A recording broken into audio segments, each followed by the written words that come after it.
All right, let's talk first about whether there are any good arguments to think that atheism is true.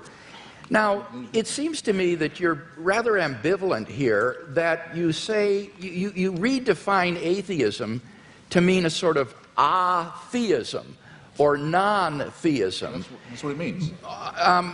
But how do you distinguish then the different varieties of non-theism? For example, what is normally called atheism, agnosticism, or the view of verificationists that the statement God exists is simply meaningless? Well, I mean, there are different schools of atheism, as you say, but there's no claim I know how to make that says atheism is true, because atheism is the statement that a certain proposition isn't true. So I wish you'd get this bit right, because it's there you go again.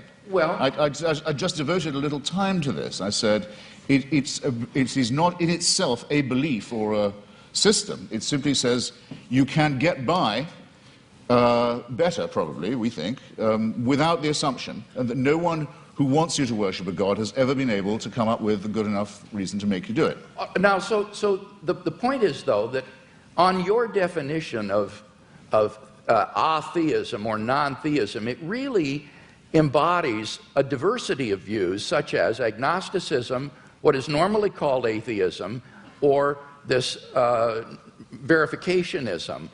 Now, which of those do you hold to within this umbrella of atheism? Are you an atheist who asserts the proposition God does not exist, or do you simply withhold belief in God in the way the agnostic does?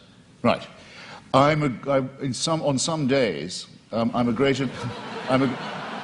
No, I'm not going to do you that much of a favor. On some days, I'm a great admirer of Thomas Huxley, who had the great debate with Bishop Wilberforce in Oxford at the Natural History Museum about Darwinism in the mid-19th century, and who was known as Darwin's bulldog. We would now say Darwin's pit bull, and who completely trounced the good bishop. But I can't thank him for inventing the term agnostic.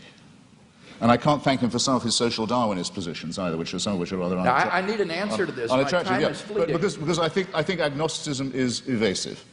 To me, yes, if you talk about the power of the Holy Spirit and so forth, to me, that is meaningless. It's to me, I'm sorry, I've tried. It's white noise. It's like saying there is only one God and Allah is his messenger. It's gibberish to me. There are many of us, I'm sorry, there are just many of us of whom this is the case. It may be true, it is true. Okay, Mr. Hitchens, I got to press you here, because time is leaving. Feel free. What is your view exactly? Press away. Do you affirm God does not exist, or do you simply withhold belief? I think once I have said that I've never seen any persuasive evidence for the existence of something, and I've made real attempts to study the evidence presented and the arguments presented, that I will go as far as to say, have the nerve to say, that it does not therefore exist, except in the minds of its, except in the Henry Jamesian subjective sense that you say of it being so real to some people in their own minds that it counts as a force in the world. Yes. Okay, so you do affirm then that God does not exist. Now, what I want to know, and do you have any justification for that? I think I've come unwired in some horrible way. You're fine. Are you sure? Do you have any arguments leading to the conclusion that God does not exist? Well, I would rather. I think I'm wondering if I'm boring anybody now. I would rather say. I'd rather state it in reverse and say I find all the arguments in favour to be fallacious or unconvincing. And I'd have to add that though this isn't my reason for not believing in it, that I would be very depressed if it was true.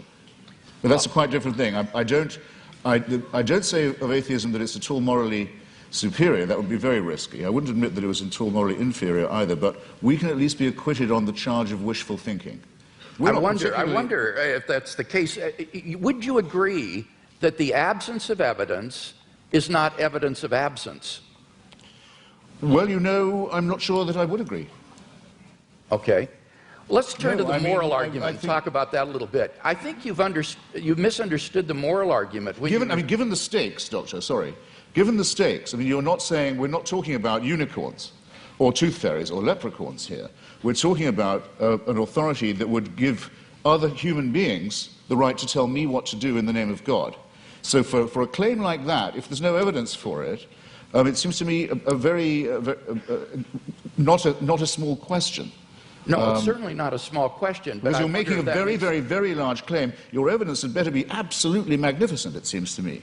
And it's the lack of magnificence, I think, that began to strike me first. One final question, Doctor. Okay, well, let's go to the moral argument. It seems to me there that you've misunderstood the argument in that we're looking for an objective foundation for the moral values and duties that we both, I think, want to affirm. It's not a matter of whether or not we can know what is right and wrong, or that we need God to tell us what is right and wrong. It's rather that we need to have some sort of an objective foundation for right and wrong. Wouldn't you agree on your view? It's simply the sociobiological spin-offs of the evolutionary process, and that therefore these do not provide any sort of objective foundation for moral values and duties. That could be true, yes. That Okay. could well be true. Yeah, I don't want to be too much of a reductionist, but it's entirely possible that it is purely evolutionary and functional. One wants to think that there's a bit more to one's love for the fellow creature than that. But it doesn't add one iota of weight or moral gravity to the argument to say, but that's because I don't believe in a supernatural being. It's a non sequitur. Mr. Hitchens, your questions for Dr. Craig. Well, I'd like to know first, you said that the career of Jesus of Nazareth involved a ministry of miracles and exorcisms. When you say exorcism, do you mean that you believe in devils too?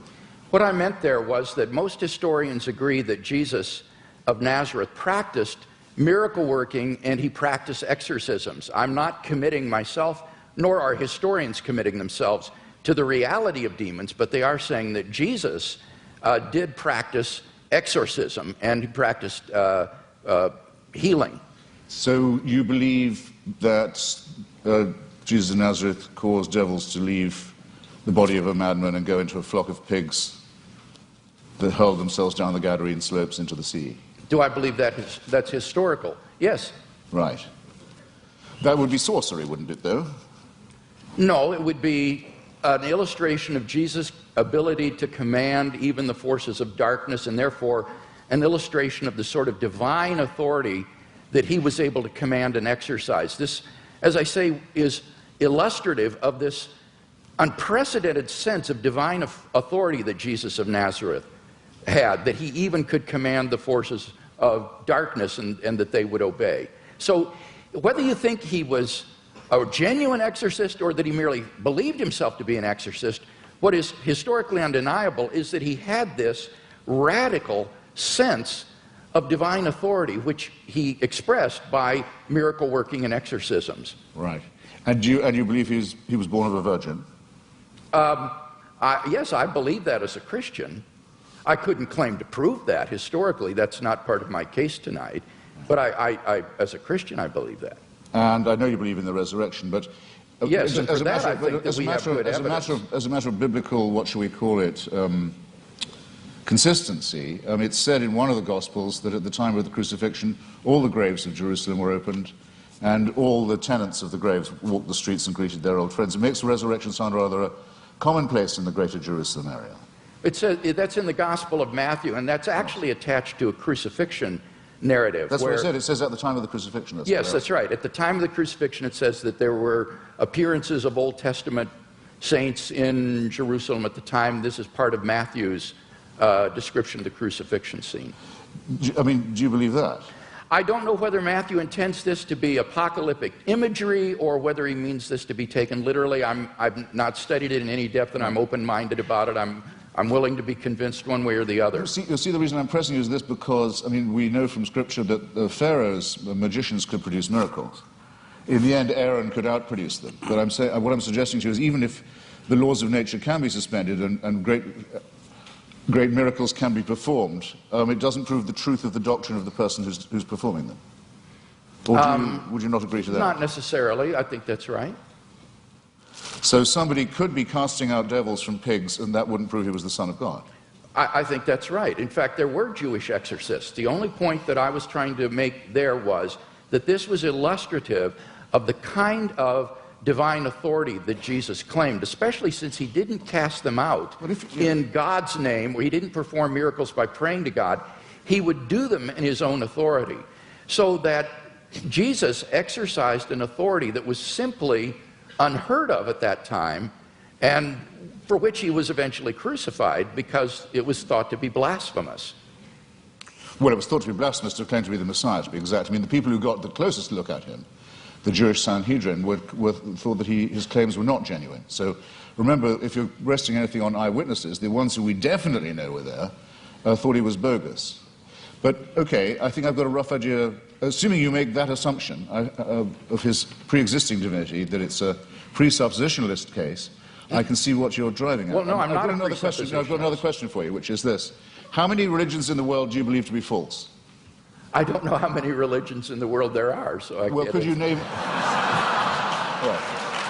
Fair enough. I'll see if I can't narrow that down. That was a clumsily asked question, I admit. Do you regard any of the world's religions to be false? Excuse me? Do you regard any of the world's religions to be false preaching? Yes, I think, yeah, certainly.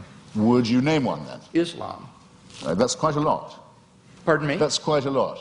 Yes. Do you think it's moral to preach false religion? No. So religion is responsible for quite a lot of wickedness in the world right there. Certainly. Right. I'd be happy to concede that. I would agree with that. So if I was a baby being born in Saudi Arabia today, would you rather I was me or a Wahhabi Muslim? Would I be? Would you rather it was me? It was an atheist baby or a Wahhabi baby?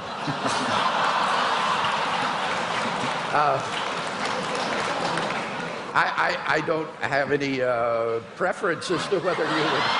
You do. As bad as that. Okay. I've only got a few seconds. It's a serious question. I shouldn't squander it. Are there any Christian denominations you regard as false? Certainly. Could I know what they are? Well, I'm not a Calvinist, for example. I think that certain tenets of Reformed theology are incorrect. I would be more in the Wesleyan camp myself. But these are differences among brethren. These are not differences on which we need to put one another in some sort of a cage. So within the Christian camp, there's a large diversity of perspectives. I'm sure there are views that I hold that are probably false. But I'm trying my best to get my theology straight, trying to do the best job, but I think all of us would recognize that none of us agree on every point of Christian doctrine, on every dot and tittle.